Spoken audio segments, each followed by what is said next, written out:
Hi, this is Davin Reckow with Hagerty. Today I'm going to show you two different ways to extract a seized up bolt in these aluminum timing covers. One stands way up proud and one's fairly flush, and neither one of them are going to just simply come out with a pair of vice grips. So for today's DIY project, we have fairly simple hand tools in a wrench, a pair of vice grips, and a wire brush.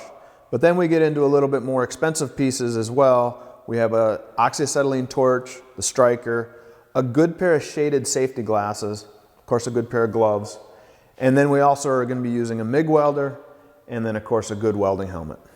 Okay, so there's two basic ways that we can heat this aluminum housing up. First one, just be plain and simple using a propane torch.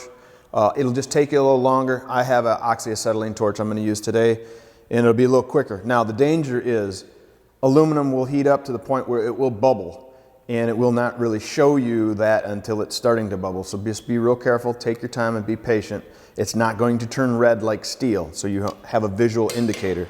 So before I get to heating it, because I want to see this metal real well, I'm going to take and just brush this off a little bit to get some gunk out of there.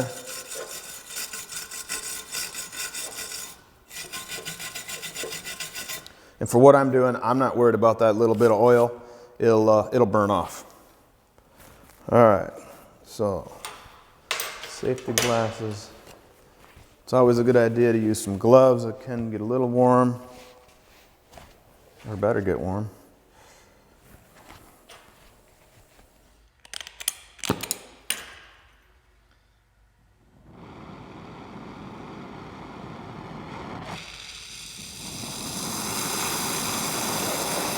And like I said, you want to heat this evenly, and you don't want to get it too hot.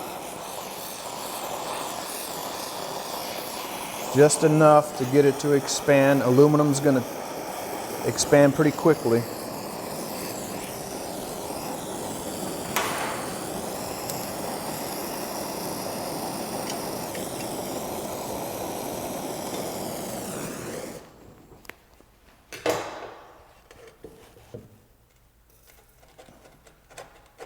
Just work it back and forth. That helps clean things out on that thread. And once it's turning freely,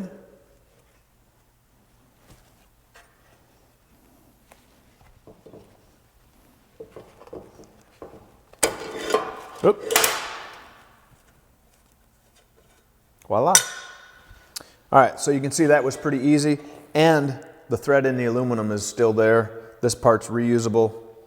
It's all good. On the second one, this is down a little bit lower. I can probably get on here, but it's most likely going to slip off on me. Basically what I'm going to do is I'm going to weld a nut to this stud using a MIG welder. As it heats up, as it welds to the stud, it's going to expand the aluminum. Now granted, that steel's going to expand slightly as well, but it will expand, the aluminum will expand more, and we'll just back it off using a wrench, and that one should come out as nicely as the first one.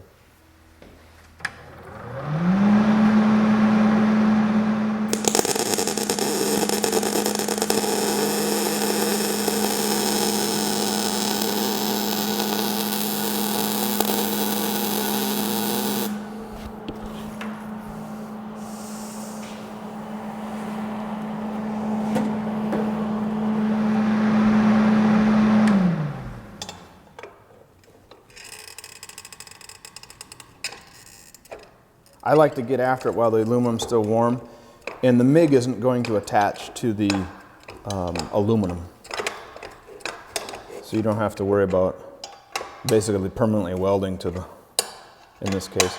And actually, even if it was cast iron, it'll weld to it, but the amount of penetration is so low it won't matter.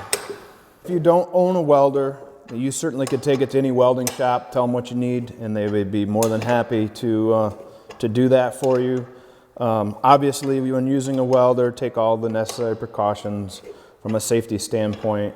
Wear proper eyewear, gloves, and protect yourself from the welding process. If I was going to be welding much longer, I'd certainly make sure I had sleeves on. But for that little bit of weld is no big deal.